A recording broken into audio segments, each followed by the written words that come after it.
let's dive into Apple a little bit. And I love this clip. This is like one of my favorite clips about any kind of technology company that's ever been recorded. So let's take a look at it.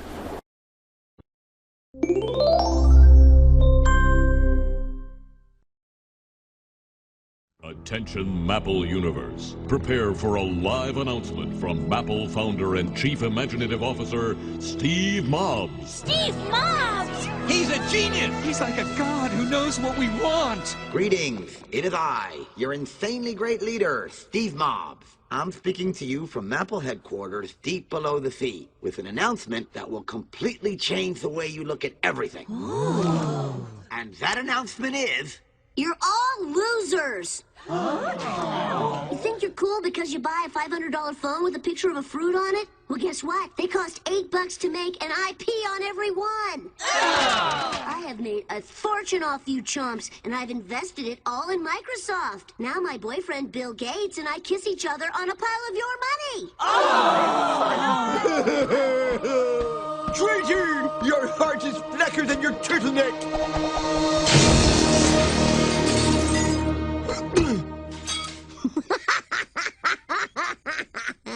Who dares question the boss we fired 10 years ago and then brought back? It was my brother Bart. Flay him with your earbuds! Flay him, I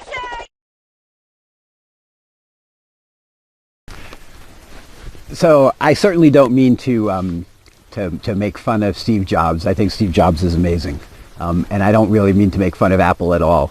But what I love about this video and or about this clip, and what I love about The Simpsons in general, and South Park too is a lot like this, is that they so totally put their finger on the issues, and they so totally find the kind of the kink in the armor, and they bring it out in a way that's just hilarious. So let me go over with you some of the things that I think that are in this clip that show that Apple is at the same time really, really different than these other companies that I've talked about, but at the same time just exactly the same, doing exactly the same thing. So one of the guys in the clip says, we worship Steve Mobs. He knows what we want, and that's it. That's the Apple mystique in a word. They know what we want. And the question I have for you, and this is a serious question to ask yourself of Apple products, is do they know what you want, or are they deciding for you what you want? And when they've decided for you what you want, you think it's what you want because they told you it's what you want. So I don't want to answer that question. I want to pose it. And I want to say that there's a kind of a kink in the Apple marketing regime, is this idea of they're gods, they know what we want. And so think about it. Consider it for yourself. And I don't have an answer to the question, but I do have the question, and I do want to raise that question. Okay, so it's also showing this idea of a cult, that Apple to some extent goes beyond the product and becomes a cult, and all the best products do this. That the best products hit you at an emotional level that that's beyond reason. Think of all the things that you have that you love. You love them. It's a thing, but you love it.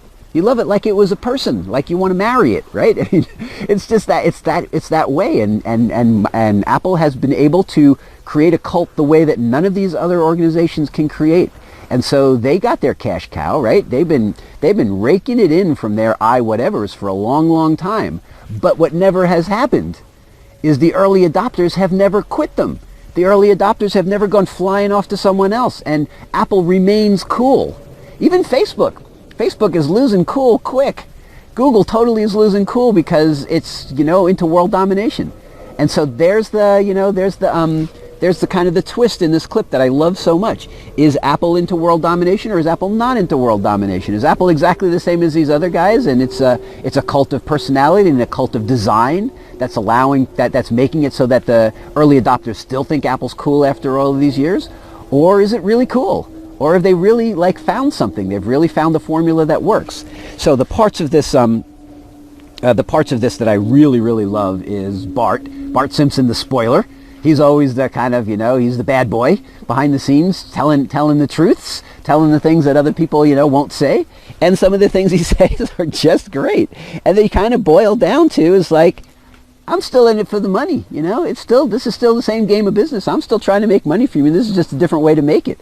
And in fact, and this is what he says in no uncertain terms, I'm no different than Bill Gates. there's always this huge rivalry between Steve Jobs and Bill Gates, and and behind the scenes we're holding hands. We're laughing at you guys because we're all just making money. And I found one way to make money, and he found a different way to make money. He makes money by being, the default, by being what everybody has to have. And I make money by making people think they have to have me. And so they'll pay twice as much just for me. So we're laughing all the way to the bank. That's the Bart Simpson spoiler. And whether it's true or not, I don't even have to say that. What I just want to raise is that issue, that idea that maybe Apple is no different, but they found a different way to make you think they're different. Apple, think different.